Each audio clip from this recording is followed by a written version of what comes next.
2026년 1월 17일 토요일 하나님 나라를 시작하는 말씀 묵상 시간입니다. 오늘 우리에게 주신 하나님의 말씀 창세기 11장 31절에서 12장 9절 말씀을 젊은 이누리 최재호 집사님께서 말씀을 봉독해 주시겠습니다. 하나님의 말씀을 경청하십시오. 데라가 그 아들 아브람과 하란의 아들인 그의 손자 롯과 그의 며느리 아브람의 아내 사레를 데리고 갈대아인의 우르를 떠나 가나안 땅으로 가고자 하더니 하란에 이르러 거기 거류하였으며 데라는 나이가 205세가 되어 하란에서 죽었더라. 여호와께서 아브람에게 이르시되 너는 너의 고향과 친척과 아버지의 집을 떠나 내가 내게 보여줄 땅으로 가라. 내가 너로 큰 민족을 이루고 내게 복을 주어 내 이름을 창대하게 하리니 너는 복이 될지라. 너를 축복하는 자에게는 내가 복을 내리고 너를 저주하는 자에게는 내가 저주하리니 땅의 모든 족속이 너로 말미암아 복을 얻을 것이라 하신지라. 이에 아브람이 여호와의 말씀을 따라갔고 롯도 그와 함께 갔으며 아브람이 하란을 떠날 때에 75세였더라. 아브람이 그의 아내 사레와 조카 롯과 하란에서 모은 모든 소유와 얻은 사람들을 이끌고 가나안 땅으로 가려고 떠나서 마침내 가나안 땅에 들어갔더라. 아브람이 그 땅을 지나 세겜 땅 모래 상수리 나무에 이르니 그때에 가나안 사람이 그 땅에 거주하였더라. 여호와께서 아브람에게 나타나 이르시되 내가 이 땅을 내 자손에게 주리라 하신지라. 자기에게 나타나신 여호와께 그가 그곳에 제단을 쌓고 거기서 베델 동쪽 산으로 옮겨 장막을 치니 서쪽은 베델이요 동쪽은 아이라. 그가 그곳에서 여호와께 제단을 쌓고 여호와의 이름을 부르더니 점점 남방으로 옮겨갔더라. 오늘 본문은 너무 오래 또 너무 익숙하게 들어왔던 말씀입니다. 그리고 그 주된 내용은 아브라함은 믿음의 사람이다. 모든 것을 내려놓고 하나님을 믿고 떠났다. 그래서 우리도 아브라함처럼 믿음을 가져야 한다. 믿음으로 떠나야 한다. 였습니다. 그런데 오늘 본문을 가만히 그리고 솔직하게 읽어보면 불편한 부분이 분명히 있습니다. 오늘 창세기 11장 12장 본문에 등장하는 아브라함은 하나님과 깊은 또 오래도록 교제하던 사람이 아닙니다. 여호수아서에 보면 아브라함의 집안은 우상을 섬기던 집안이라 나와 있습니다. 하나님이 어떤 분이신지, 무엇을 어떻게 하실지, 또 어떤 계획을 가지고 계신 분인지 아무 설명도 없습니다. 그저 떠나라 하시고 갔다라는 기록뿐입니다. 그래서 오히려 질문이 생겼습니다. 이것이 정말 믿음일까요? 아니면 자신의 인생을 역전시켜 보겠다는 인생 한방주의 아닙니까? 하나님이어서 다행이지 다른 존재였다면 인생 잘못 걸었다 쫄딱 망하는 케이스 아닌가요?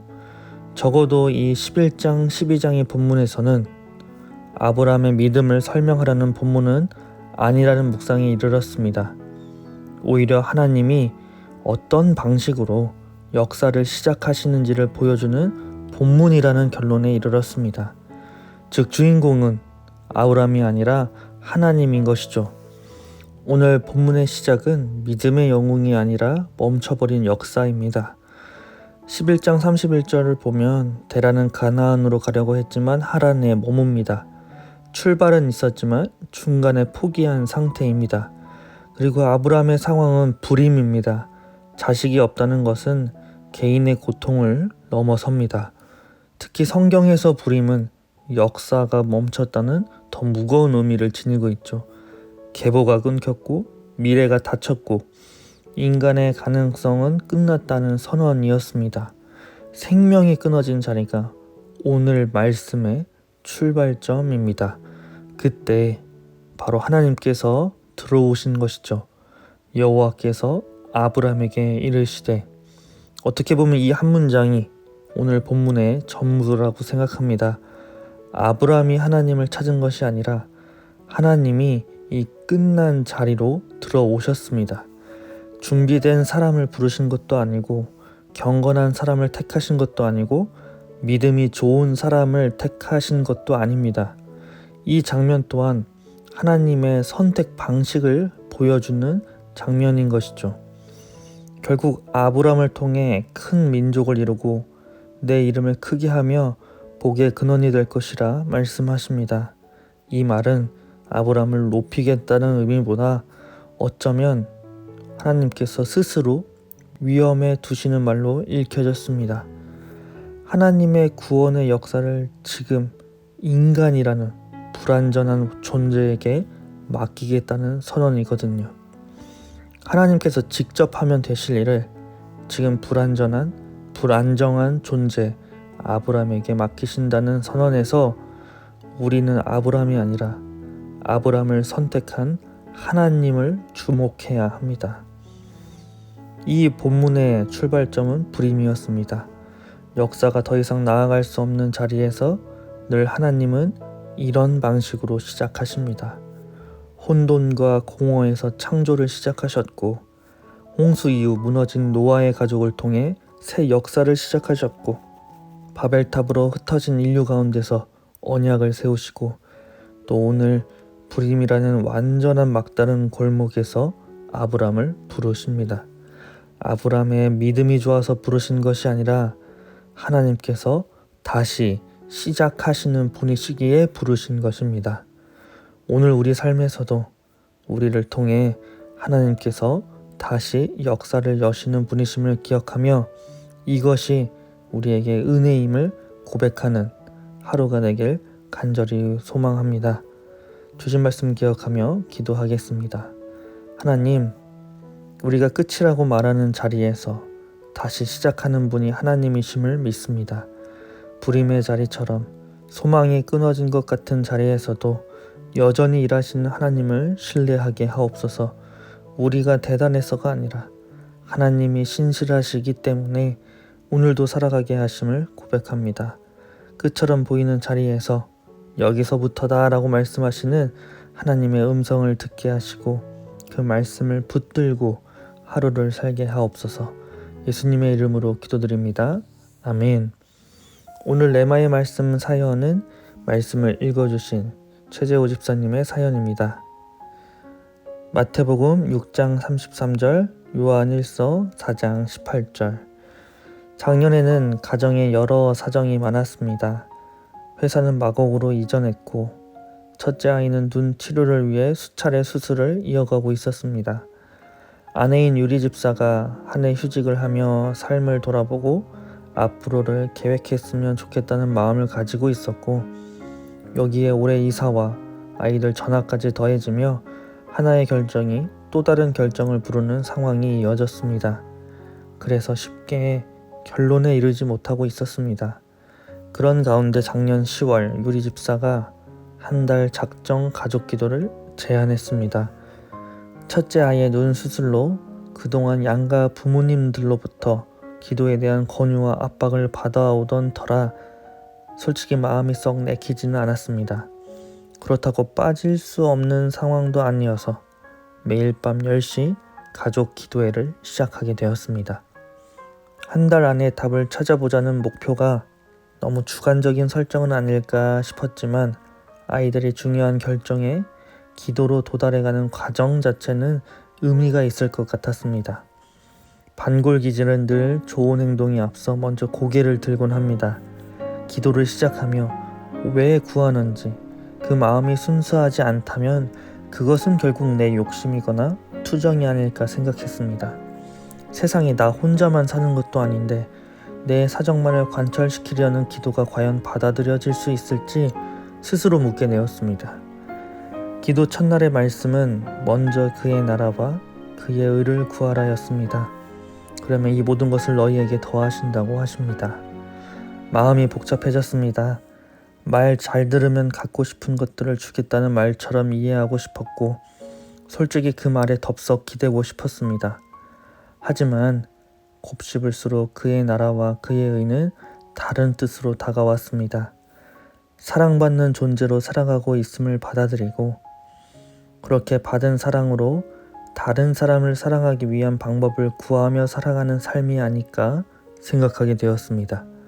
그렇다면 하나님께서 더하신다는 것은 그 사랑의 의를 이루기 위해 필요한 것들이라는 뜻처럼 느껴졌습니다. 그 후 제 안에 있던 기도 제목들의 원인을 다시 생각해 보았습니다. 그 근원에는 소망보다 두려움이 더 크게 자리하고 있었습니다. 잘 되기를 바라기보다는 실수하지 않으려는 마음이 더 컸던 것 같습니다. 자기 평가와 조급함, 불안함, 감당하지 못할 것들에 대한 책임감이 모든 결정 앞에서 저에게 박한 판결을 내리고 있었던 것 같습니다.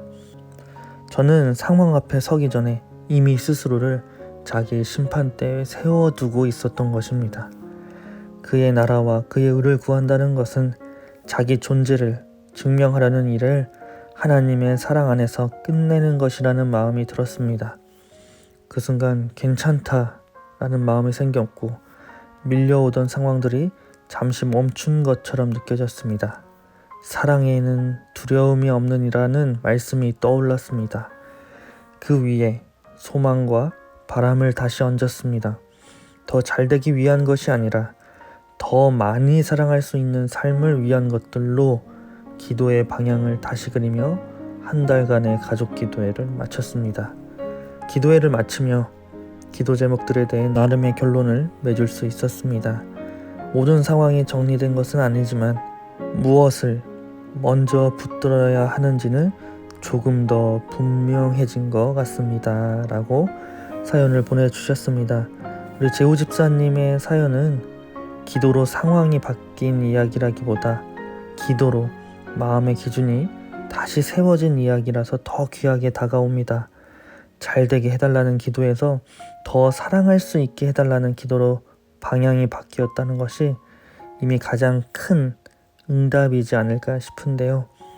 상황이 다 정리되지 않아도 또 무엇을 먼저 붙들어야 하는지가 분명해졌다면 그 기도는 이미 하나님 앞에서 응답된 기도란 생각이 들었습니다. 우리 집사님께서 추천해 주신 찬양 먼저 그의 나라와 그의 의를 찬양 들으시면서 더 깊은 묵상 하시겠습니다.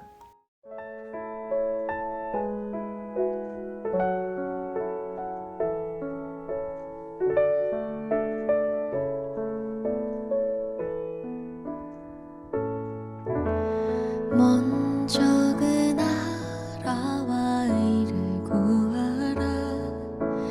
그 나라와 그 의를 그리하면 이 모든 것을 너희에게 더하시리라. 사람이 떡으로만 살 것 아니요 하나님 말씀으로 그리하면 이 모든 것을 너희에게 더하시리라.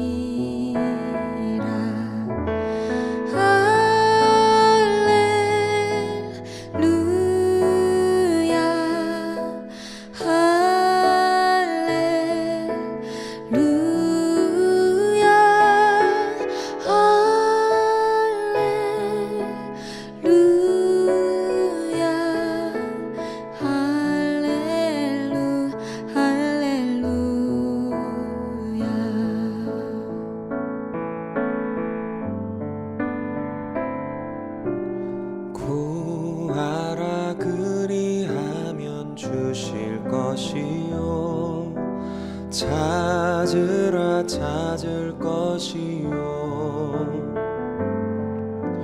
두드리라 문이 열릴 것이니 할렐루야 할렐루야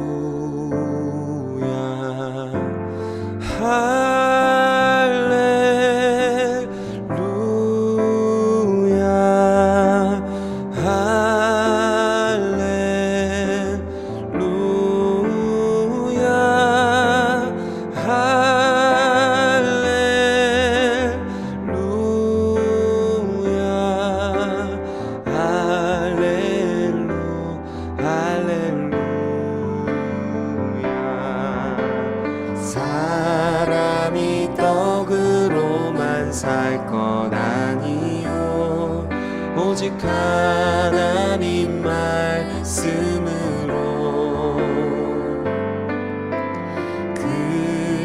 그리하면 이 모든 것을 너희에게 더하시리라.